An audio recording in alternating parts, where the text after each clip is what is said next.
Well, I think it's 7 o'clock. So good evening, everyone. The meeting of the Board of Trustees of the Urbana Free Library on this lovely, lovely autumn evening of October 13th, 2020 will come to order. Becky, may we have a roll call? I'm counting heads real quick, but yes, okay. Yeah. Barbara Bennett. Here. John Thies. Present. Lupe Mejia. Here. Charisse Hersey. Here. Beth Scheid. Here. Michael Weissman. Here. Barbara Jones. Here. Oh, it looks like we're missing, okay, we're missing Jane is who we're missing. Okay. All right. Well, we certainly have a quorum. Mm-hmm. So for our remote attendance pursuant to state executive orders which temporarily suspend the in-person presence requirements and eliminate the limitation on remote access of the Illinois Open Meetings Act due to the COVID-19 pandemic, the board is suspending the usual electronic attendance and voting section of the board bylaws and will allow all board members to attend this meeting remotely and fully participate remotely. Okay, since we already called our roll call, are there any additions, corrections, and modifications of the agenda? Hearing none, do I hear a motion to approve the agenda? So moved. Second. All Okay, right. okay, Michael. And Barbara? Yes. Okay. Jones. Mhm. Okay, and doing a quick scan of the Zoom window, I do not see anyone who may give us any public comment. There's So, none in the email either. okay. Do we have to vote on the approving the agenda yet? A first and a second. Did I hear a vote? We did. We just did. Oh, we had the roll call vote. We had the roll call vote. Okay, And sorry. then we had the approve the agenda vote. So I've not done the approve the agenda roll call. okay. So why don't we do that? Okay. All Barbara. right. Okay, Yeah, Barb. approve. Okay, John, Yes. Lupe, All right. Yes. Beth, Great. Yes. Michael, Yes. and Barbara, Yes. and Charisse. Yes. Okay. All right. And now with that, we can move on to item 7, which is our presentation for the per capita grant requirements.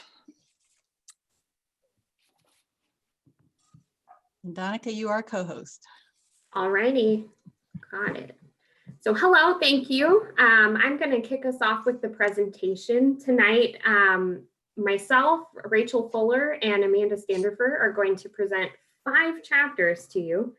I'm going to start out with collection management. Rachel's going to cover reference and readers advisory services, programming, and youth and young adult services. And Amanda will do marketing, promotion, and collaboration. So I am going to share my screen and share a PowerPoint with you guys.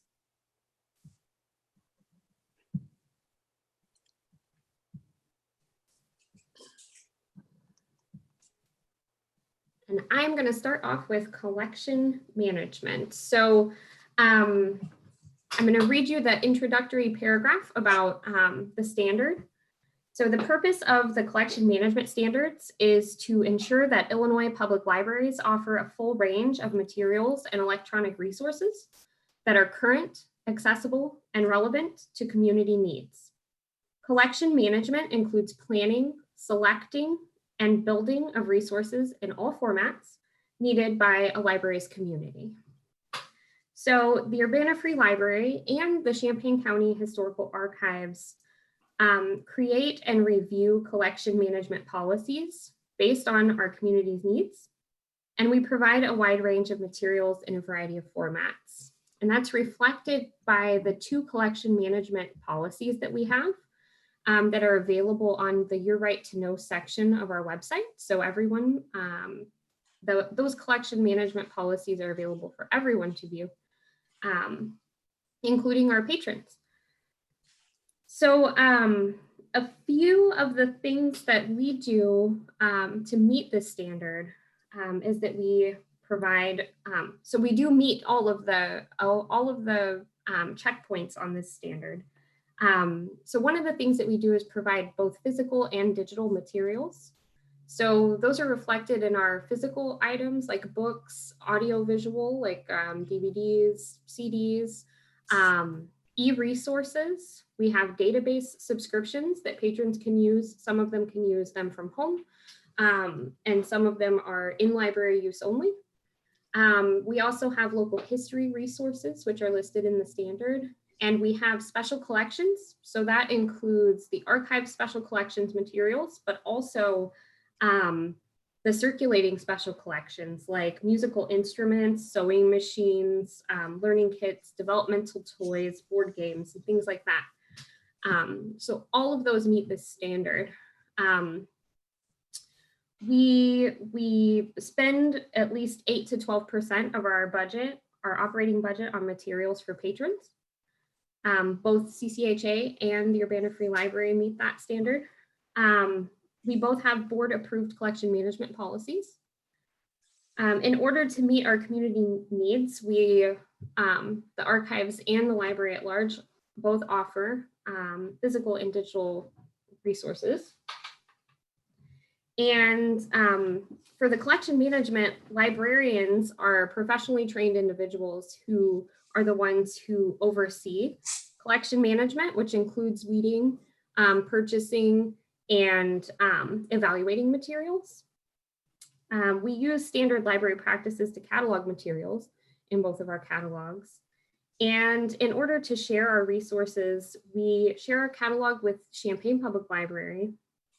We are also part of the Illinois Heartland Library System, and we participate in interlibrary loans. So we both loan materials out to libraries who don't own the things that we own, and we receive loans for our patrons of items that we may not hold. So the resource sharing is also a big part of this collection management because of course we can't own everything. So we need a way to share those items with other libraries and with other patrons. And that is it, short and sweet. Next we'll have Rachel Fuller, and she's gonna start out with reference and readers advisory services. Rachel? Sure. So as you have heard in previous years, for those of you that have had a long tenure with us, the library is pleased to offer reference and readers advisory services to patrons. We provide these services in accordance with the library's reference and readers advisory policy, which is linked in the presentation, and which you will be reviewing as a board in November or December. Staff are currently reviewing our policy as it stands. We had purposely waited until the new standards about which we're speaking tonight came out.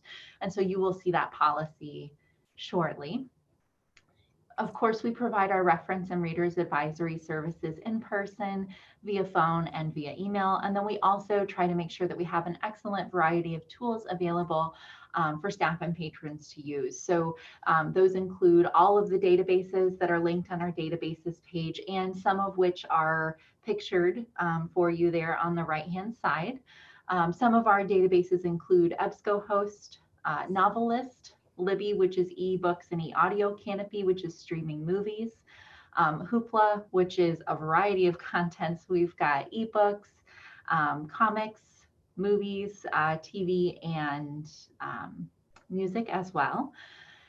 And then, of course, we offer a personalized reading list. This was something new that we began offering last year, whereby patrons can fill out a short form online and receive a list of materials in our catalog that they can electronically then request or place and put in a hold.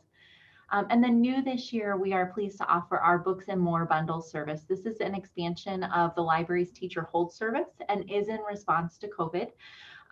When we knew that there would be fewer individuals perhaps who would be comfortable visiting the library, especially those with small children, we had a look at our service and rebranded it. So parents can indicate the age of their child and what some of their child's interests are. So my child is 5 and likes fire trucks. We'd like a variety of these types of materials. And staff will put together kind of like a personalized recommended list. And then we'll go ahead and put those items on hold, and so families can pick them up in the library as they'd like. This service has been exceptionally popular, and feedback has been very, very positive, so we're very pleased to offer it. Donica, if you just click me to the next slide.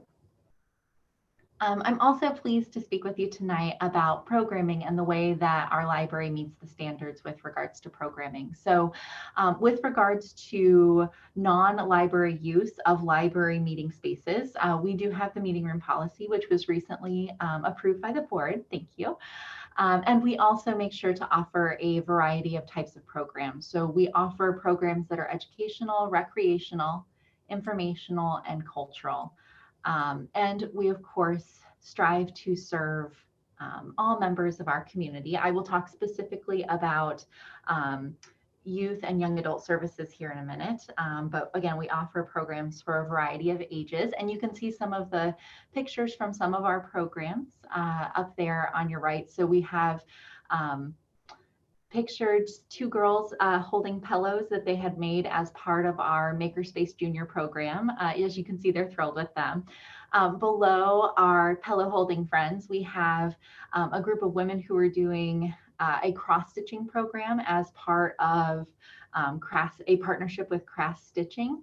That program, of course, has moved online, but we were pleased to be able to offer it recently, and you will have found information in the director's report about it. As well as Drag Queen Story Hour, Bitter Cola Taste Sweet.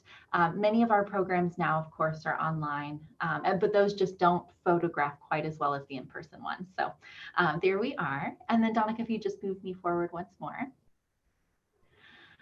And then with regards to youth and young adult services, the library is tasked to meet the recreational and educational needs for services, and that requires that we provide the items that are listed as bullet points for you there. Of course, we provide all of these services to all of our patrons, so we are pleased to say that we meet the standards here as well.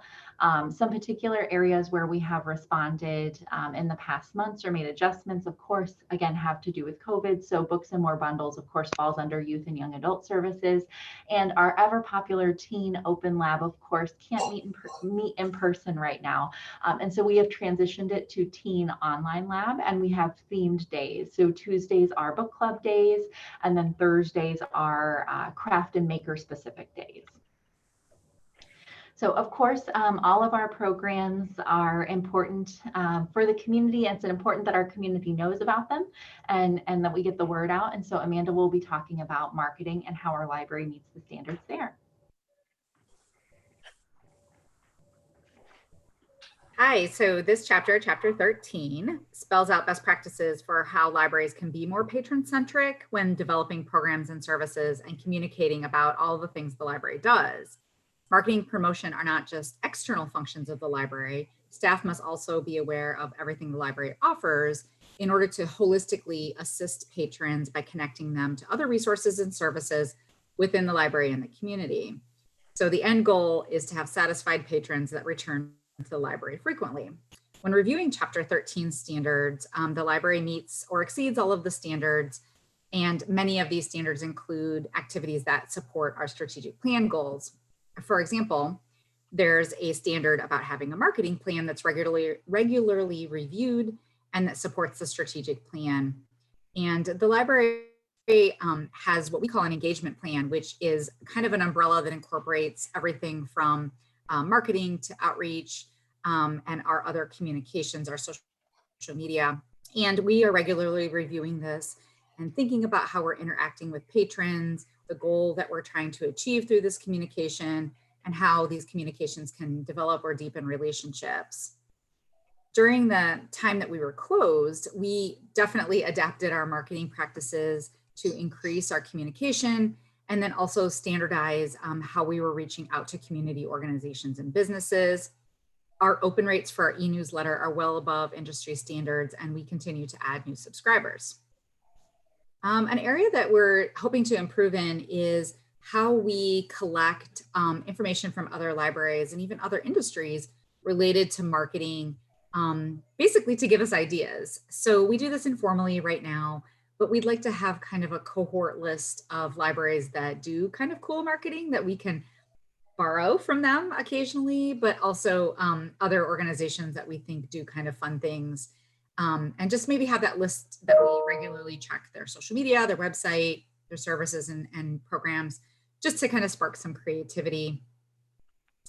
In fiscal year 21, we're going to undergo a rebranding as part of our website update. We've already started to shift some of our branding based on the strategic plan that was adopted last December.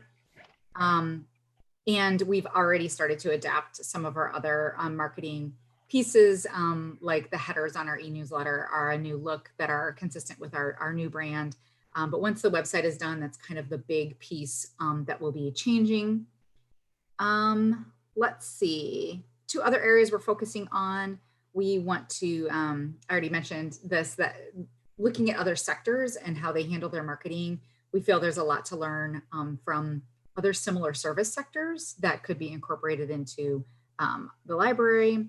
And we're also starting to regularly survey patrons about their awareness of programs and services. And we have a baseline of awareness from our community survey that we did last year. But we want to regularly learn more from patrons. Where are they hearing about the library? What are they interested in? And then use that information to update how we're reaching people. So we feel like we already have a strong approach to marketing, promotion, and collaboration. And we're going to continue to build on the standards in Chapter 13.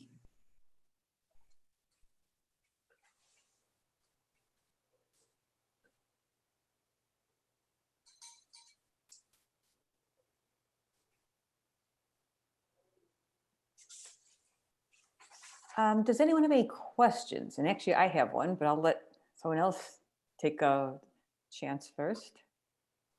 All right. I have a question. Okay. So on marketing, it has always amazed me the resources that we have to offer through the library that many are unfamiliar with, and only will become familiar if we can drive traffic either through our electronic portals or into the library itself. It's not going to happen so much the latter, but certainly the former right now. How attentive are we to looking for ways, like any way to drive that traffic, to expose them to what we have to offer?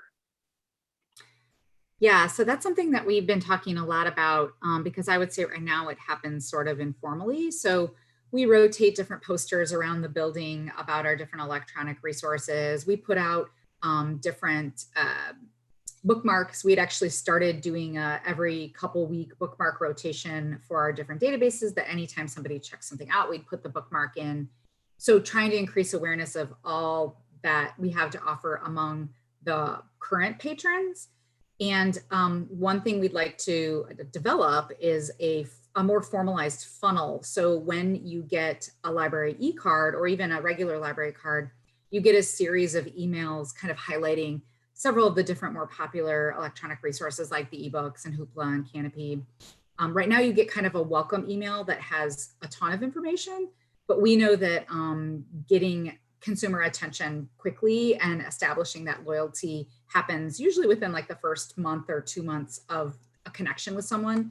So it's a matter of having the time to build those emails, and then we can like schedule those out so they'll go to people. Of course, they can unsubscribe if they want. So that's just a couple of the things that we're thinking about, but also within our activity plan, we're doing a lot more with promotion of the collection and promotion of all those electronic resources. We have such a good brand, and thinking of what people are most often exposed to, just like bills they get, the water bill or the power bill, or are there strategic relationships because of our brand? So we have a lot of goodwill that's associated with us, that I wonder if it would open the door to relationships with some of these purveyors of information that would allow us to have a more prominent face in the day-to-day lives of potential patrons. But that's not a question, that's more of a observation. I'm inspired by your presentation, so I think that, but it starts with how well are we seen, or how are we perceived? And it's not very hard to sell all the great things that exist through the library. It's just a matter of the tools that you can use to get that information across. Yeah, and that's something we would love to develop more. Just first, it's a matter of learning where people do get their information and how can we have those relationships. One example of something that's working really well, and Barbara Jones knows about this too, is the Rotary does a monthly newsletter to the Silverwood neighborhood. And we've been highlighting databases and how to get an e-card and stuff through that. Goes to about 150 residents there. So yeah, we definitely want to explore that more. Sometimes it's just a matter of time. Yeah, understood. And Sharice, you had a question? You're muted. Kind of a comment. I hope you guys can't hear the television in the background. Let me go downstairs. What Amanda was talking about, the welcome email. So I was just thinking that maybe it would be, a picture's worth 1,000 words, as they say. So people nowadays are so used to just, instead of actually having to read anything, just see it in a picture. So maybe if we had pictures of people doing certain services and we just kind of label it underneath, kind of like a cartoon or something like that in that welcome email or like in the newsletter, always highlighting the certain services, or we could do a service per month kind of thing, promote it like that, like this month or this week or whatever, we're going to talk about our notary services and what they do, or we're going to talk about how the computer stuff upstairs and how you reserve our study room and blah, blah, blah, or pick a section, something like that. I don't know. Just an idea. I love that, Sharice, and we try to use pictures as much as possible, but what we don't do is put really great captions with them. And it's like, duh, of course we should do that. So thank you for that. And it's been hard to get pictures just recently, but I think we could do more to stage those. I love the idea of having people. There were 2 people doing notary services that I could have captured today. So for sure, people relate to people. And if they see someone else doing something, they might be more willing to do it themselves. So we will do more of that. Okay.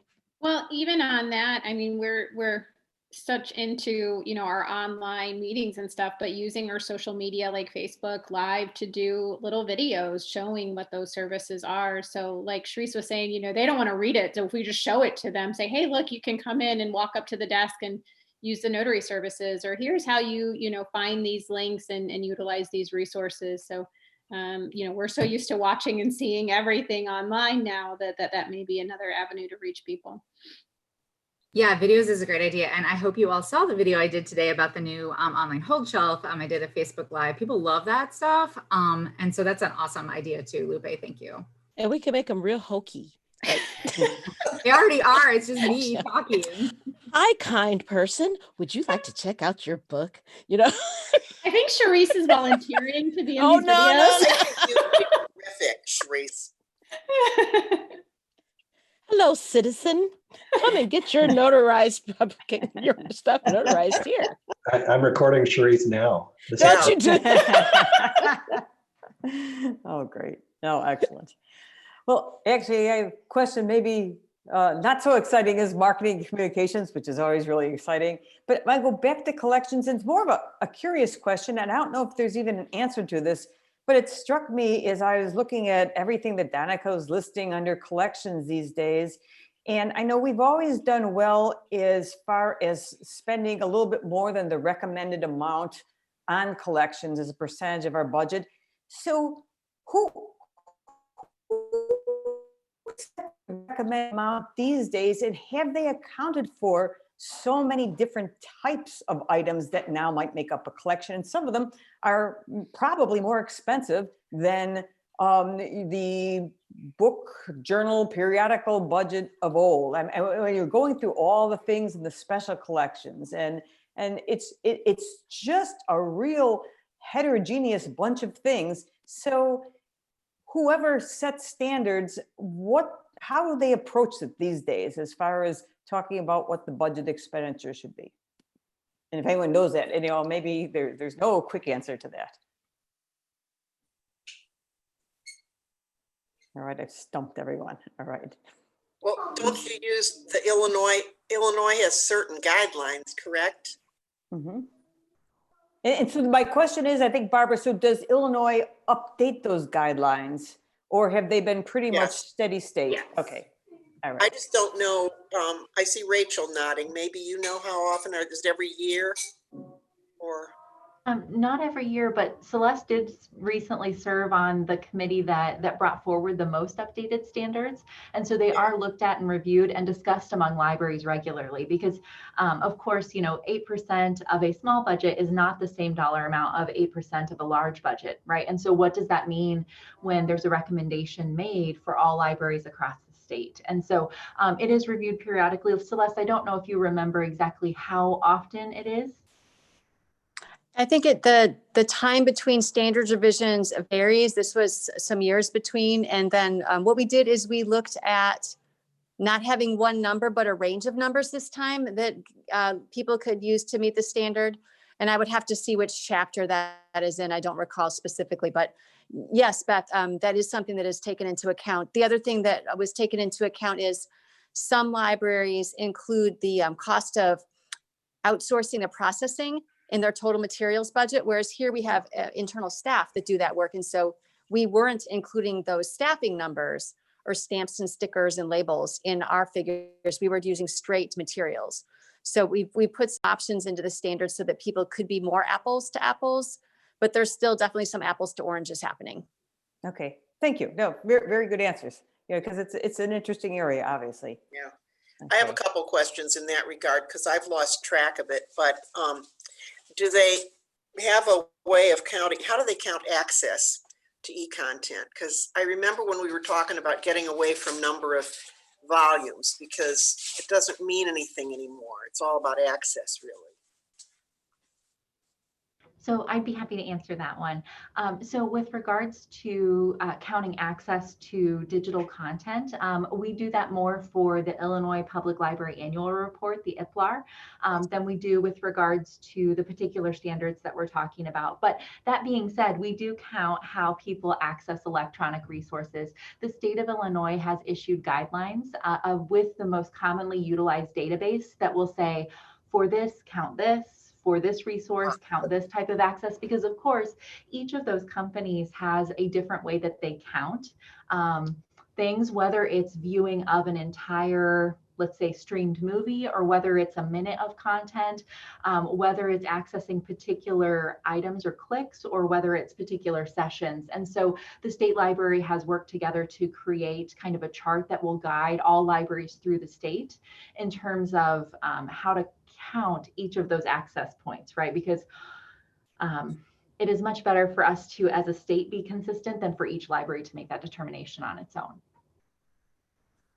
Thanks. Just one more question about collections, and that is preservation. And if in the new library you might have an expanded preservation operation, I don't know if you will or not, but I always think about is repairing a volume or keeping it cool and safe, is that counted as part of the cost of the book, or is that in a separate budget item?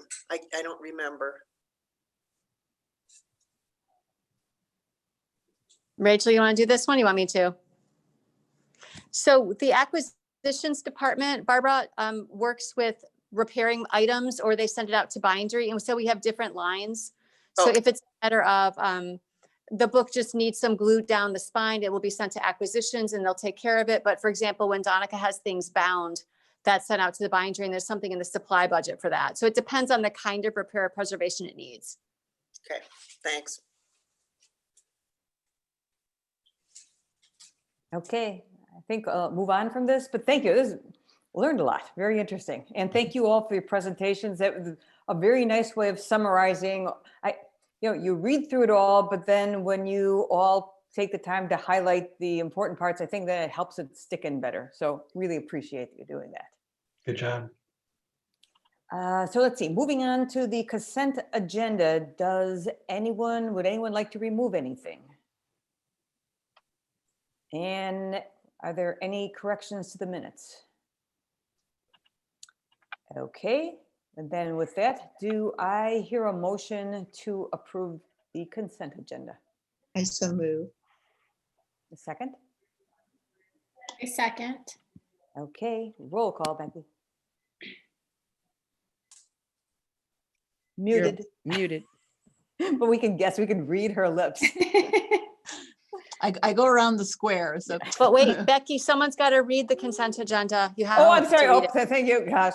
Yeah, sorry. Thanks. This is Thank you, Celeste. a real long way. Okay, the consent agenda. We are moving to approve the board meeting minutes of September 15th, 2020, the payroll for September 25th, 2020, the payroll for October 9th, 2020, the bills for September 18th and September 25th, 2020, the bills for October 1st and October 8th, 2020. Now, Okay, Barbara Bennett. Approve. Okay, John Thies. Yes, hi. Hi. Okay, Lupe Mejia. Yes. Okay, Beth Scheid, yes. Michael Weissman, Yes. Barbara Jones, Yes. Sharice Hersey. Yes. Everybody? Okay, great. So now we have two action items. The first one is the EBSCO invoice. It's over $10,000. So in fact, this one is $10,877. So we need board approval on this. Do I hear a motion for this? So moved. Second? Second. Okay, roll call again. Barb? Yes. What was that last name? John? Yes. Okay, Lupe? Yes. Beth? Yes. Michael? Yes. Barbara? Yes. Sharice? Yes. Okay, Great.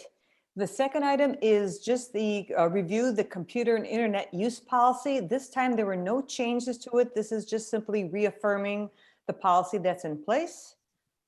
Do I have hear a motion to approve this one? Move to approve. Second? A second. And roll call, Becky, please. Barb? Yes. John? Yes. Lupe? Yes. Beth? Yes. Michael? Yes. Barbara? Yes. Sharice? Yes. All right. Thank you, everyone. Okay, we have a discussion item about Fred Sliff's offer of service for a building program. I think just pretty much right before the meeting, Celeste did send something to our email about just Fred's kind of terms of service almost. And so Celeste, why don't you go ahead and explain, please? Thank you. So as you know, former director Fred Sliff is an expert in library buildings. He teaches a class at the iSchool. He's given a podcast for the Dewey Decibel podcast talking about buildings. And he's done between 150 and 200 different building programs. So he typed something up for you to have and take a look at. It talks about what a building program is and how it functions. And it talks about how you take a look at, so I'm going to read part of the program for you, the information. It says, for each space in a planned library, the program includes these things: the physical characteristics of the space, a list of contents of the space, an estimate of the total size of the space in square feet based on the contents, and then the physical relationship of the space to other spaces in the library. So what Fred is offering, as he won't be teaching the library school class January through May as he normally does, is he has offered to do a building program for the Urbana Free Library. We've been in the building 15 years now. Some of us have actually been in the building that time. Some of us have been here at less time, but we have a good feel for what is working well pre-COVID and during COVID, and what is, oops. Oh, here comes Jane. Becky, do you see Jane coming in? no, I didn't hear her come in, but.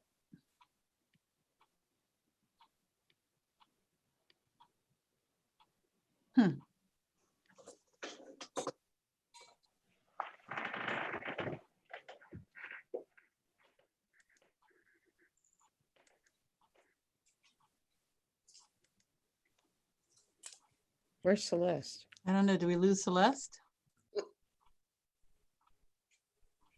We might have. She's still got her little Hollywood square Yes. here. Yeah, yeah. All right, you know what, I think everybody is old enough on this call to understand that reference. There she is. All right, here we Sorry are. about that. No problem. So, I'm back. That was Jane. Okay, Okay, but I don't see, did she join then? Okay. She cannot join us, she said, Oh, okay. but she did call in. I had called her earlier, and so she was calling my cell, which I'm zooming on. So sorry about that. Okay. all right. That's why we lost you. That's fine. So go ahead, Celeste, proceed, please.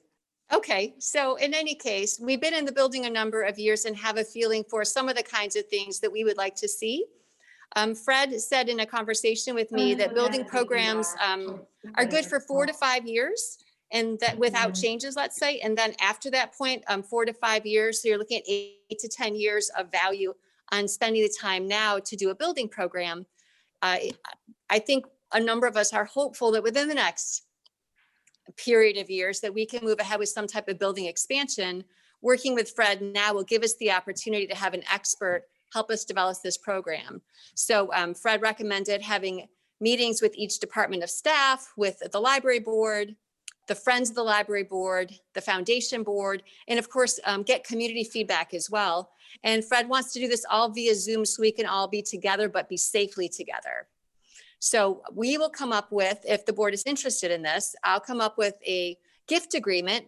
Fred is offering us a gift of service so that we will tell him that we will give him the staff time that he's looking for to pull this together, and that he will give us at the end of it a program. And he says it's about 4 to 6 months. 6 is more likely probably. So we'll probably budget 8.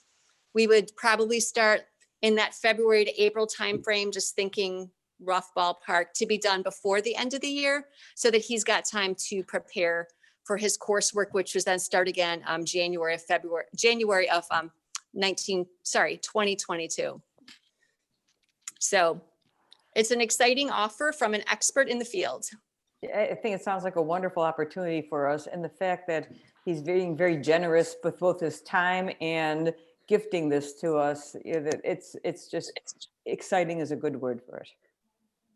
I would like to voice some reservations, and it's fine if they're recorded in the minutes, because I mentioned some of these when Fred was at one of our meetings. I've done 4 library programs, and you're absolutely right. He is absolutely right. They change very quickly.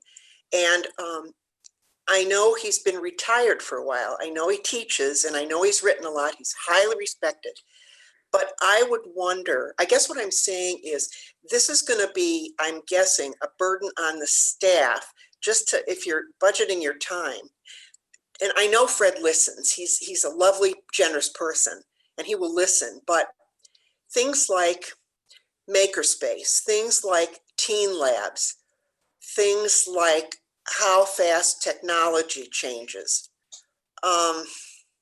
things like makerspaces, things that have developed very recently. I would wonder, and I would urge that you talk to him about what kind of arrangement to make for the things he hasn't seen. For example, if he wants to see a very cool teen lab, find one in the area or go to Chicago and see one, and find out, for another example, NEH gives grants for these teen labs. Find out what they require so that you don't plan something that then isn't grantable.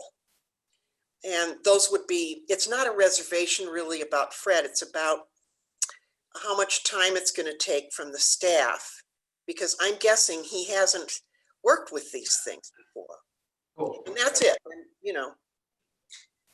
Thanks, Barbara. And I'm really glad you brought that up, because I think I didn't clarify some pieces too. There's 2 parts of, there's more than 2 parts, but 2 big parts are developing a program, which is what we feel we need in the library, and then working with an architect to build that out and get to the specifics. Yeah. So this part will be more conceptually. Yeah. We would like to have a maker space. What would the size of the space look like, given what we know now? And then we would like a different auditorium. We need a bigger archive, so we're not in 3 buildings. It'll be more along those kinds of lines. And then the specifics, like let's go to some libraries that have amazing children's areas as well. Ours is fabulous, but there are some things that until you see them in person, you don't know what's possible. And right now is not the best time to be visiting in person. That's the other thing. Yeah. But the visiting in person parts, we can do a lot online. And then later when we get to the place where the library board is moving ahead with actually hiring an architect and developing building plans, that would be like before that, we would start doing tours and looking at those. So this would be a stepping stone towards some more specifics. And Fred is currently doing, he is currently working with libraries right now. So he is keeping up with what's in the field.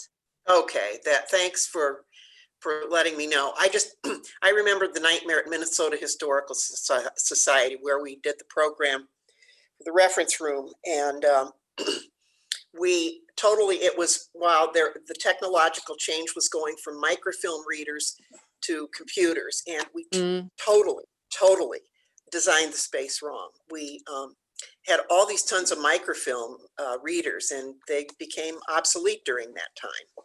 And there were problems with the way the room was designed. To change from microfilm readers to computers, even something that small, you'd think the desks, everything would be the same. And in fact, the outlets and some of the stuff was wrong. You're absolutely right. And I think that some of this will come down to later, like the fixture. So in the future, we probably want tables that have either we've got Wi-Fi everywhere, which we do, but things like that. You want a table that you want lots of power in the floor, so you can put a table over it and they plug into the table. So we would build anything or plan for flexibility and to be able to reuse spaces too, as the library ebbs and flows over the next 20 to 30 years. Yeah. So yeah, flexibility is going to be key. We also know that how people use libraries is going to change after COVID. And so we're not going to know what that looks like for a couple of years, but we can get this process started of what kinds of functions do we see happening in the library, and then again revisit when we have a better feeling for what the world looks like. That brings up a couple sort of technological issues, probably not especially relevant at this stage, but certainly before things get on to the next stage. One is sort of post-COVID, and one can predict right now that ventilation is going to be a huge thing, and that should be, people involved with that should be in on the design right from the start, because it's people don't like to talk about it with regard to COVID.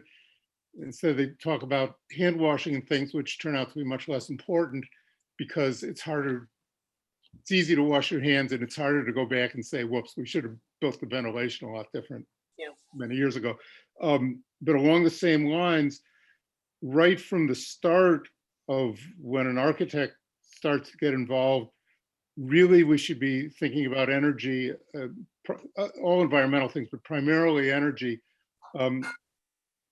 Last I talked to Scott Willenbrock, who's an expert on these questions at the university, he was willing to volunteer to help out on that sort of thing. So he or somebody else should be in on it right from the start, because it's hard once you said, oh, I want this type of building, say, no, that's not really the type that works. More of it should be underground or something like that. So yeah, and you and I, we have all talked about geothermal and other energy sources. Will we be putting solar on the roof? And so some of those things will be Fred and some of those things will be architect, but we'll want to note those now because they're priorities. Exactly. The other thing I'd like to mention again is the demographics that we talked about during the strategic planning in Urbana have changed to the point that we're doing a lot more. I know Caroline's Keep is doing a lot more with homeless people. They know her by name. It's quite impressive and quite an achievement that the library is a major place for them to go, or pre-COVID. And it used to be, and I'm not saying it Urbana Free, but a lot of libraries, the attitude was, how do we put up with homeless people? How do we, and I think that has changed so that you're welcoming now. And even some libraries have showers outside the building. And again, I'm not making recommendations, but I'm just saying it's a more welcoming thing rather than doing everything you can to make them go away. And I think any kind of program needs to consider that stuff. And it's different now than when the building was first built. You guys, I hate to interrupt, but I'm going to have to leave the meeting. My mom is sick and I've been Oh. trying to jumble all this. So but if I can, I'll watch the rest of it later, but right now I gotta go. So see ya. Hi, Sharice. All right. All right, Bye. thanks. So Beth, Yes. I mean, what I'm hearing first is staff support, which is important. I know Fred well, most of us do. He's actually a neighbor and I can almost see his house from here. What I see us approving is a process. And Barb, you made really, both Barb and Michael, you made excellent points about the sorts of inputs into these decisions, these ultimate decisions. What I understand this to be as a process that we are supporting, and if I'm understanding this right, it is to help us not make the kind of mistakes, Barb, that you were referring to, that are really embarrassing if you don't get it right. And so many opportunities now with COVID, which has revealed needs and opportunities in ways that we probably never would have seen if it wasn't for COVID. And so I, for one, really appreciate Fred's offer. It's hard to find anybody probably around that knows what he knows about these subjects. And I think Solana's staff is on board because it's a good point about how much staff time is going to be required. But it sounds like this has been a very collaborative thing. Celeste, with you, probably you and Fred. And if that's true, then I'll move that we accept that proposal.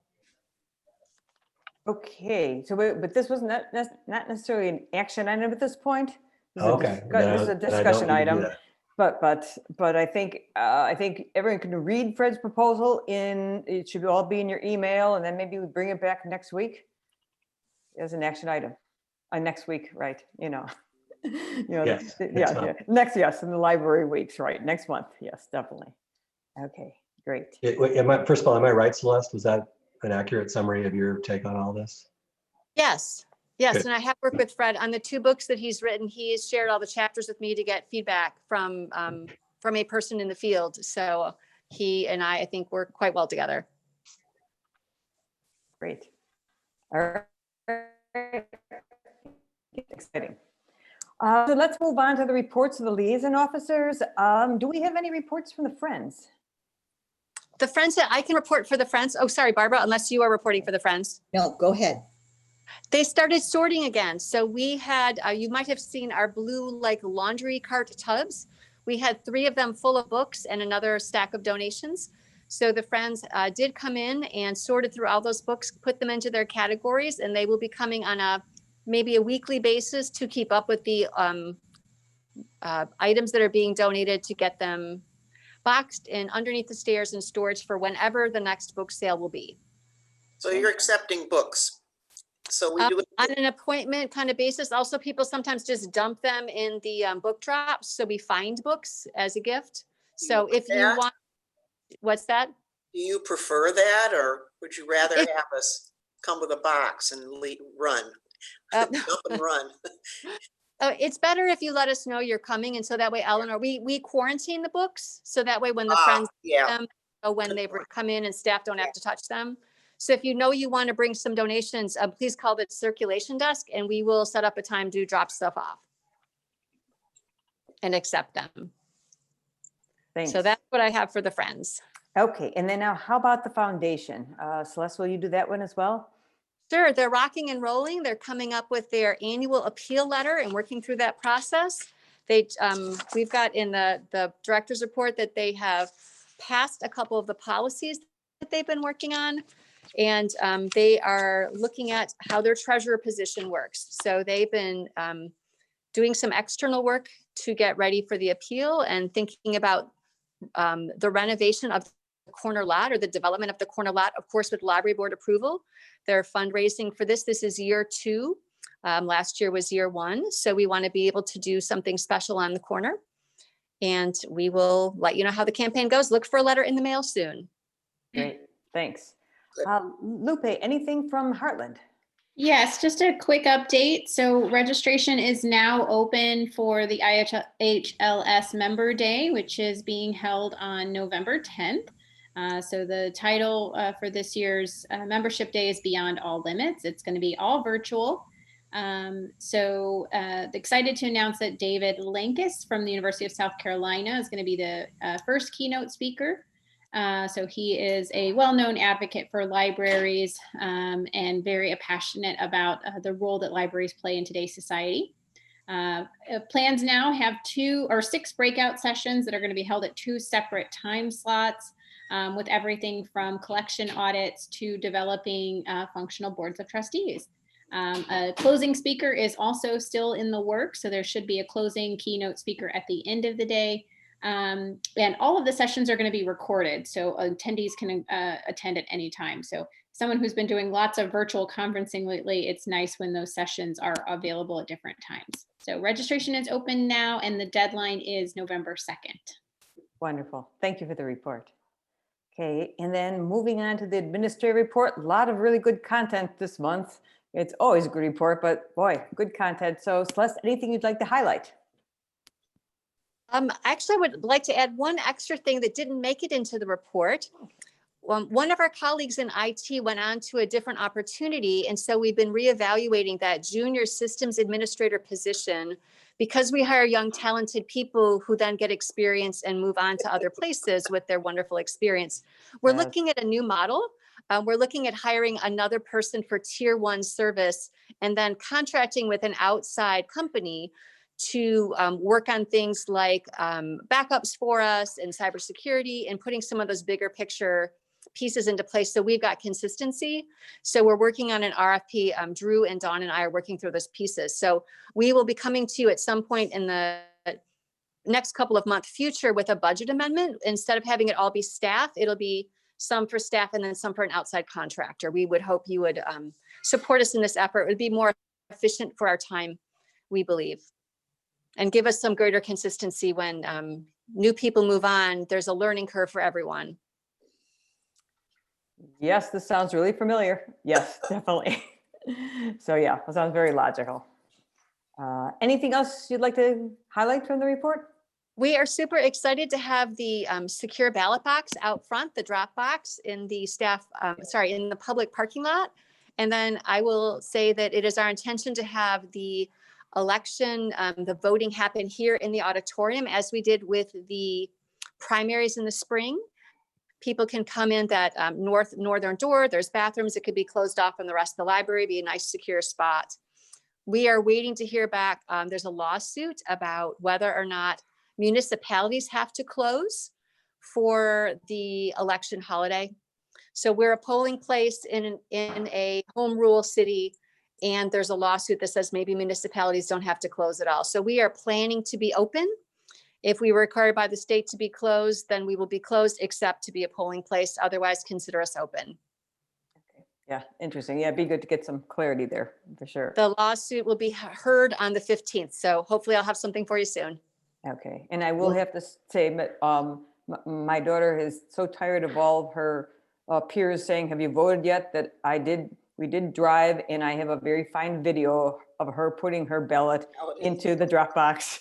And I said, okay, what a relief! I can post this now. So it's very nice to have the Dropbox there. Yeah, I did it yesterday. It took me 11 hours less than if I were in Georgia. No I kidding. walked over there, and without intending to at all, my watch gives me, how fast I walked. It was the fastest I've walked in years. It was a little over a mile there and back, and it was at 15 minutes and 44 seconds per mile. So you were motivated. Yeah, I wasn't even thinking about it. Just, whoa. Wonderful. Oh, that's great. Celeste, are you getting a lot of questions? Are people confused? Because the League of Women Voters is getting a ton of questions. And I'll defer to Rachel about this because Okay. she's got a better finger on the pulse for what the reference desks are getting asked. So Barbara, that's a great question. I would say we are getting some questions, but not an inordinate amount.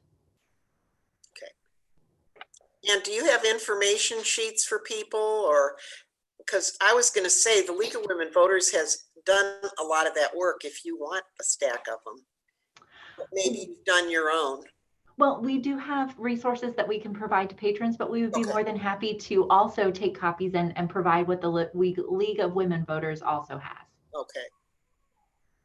Because it seems like everything I Zoom, people are like, I mailed my ballot, but now what? You know, they've got questions like, when did they get counted and blah, blah, blah. And I just was curious what your experience has been. Well, and I think especially given the unusual nature of this year, as well as the things that people are seeing in the news, the questions that we are receiving are about process. People have questions about that process and to what extent it is or isn't trustworthy. And so we are happy to provide balanced information upon request to patrons. Great. Anything else in this? All right, well, we will move on. We have a report from the nominating committee. So Michael, Barbara, whoever would like to give us the report, please. Well, we decided to nominate John. Yes, That's the report. great joy. Excellent. Wonderful. So next month, this will be an action item for the board to vote on and approve. Excellent. Well, thank you, nominating committee, for jumping in and doing this. Sure. We were delighted. And Becky, now you've got it. We've got to sign stuff, right? I mean, do I have to come in and give you my signature, or how are we doing there? I'll have to check and see, and Okay. I'll email you. Okay, thanks. Great. All right, moving on here. No report from the board president. I think, is there any unfinished business? I do not think so. Is there any new business? All right. Well, hearing no further business, this meeting is adjourned.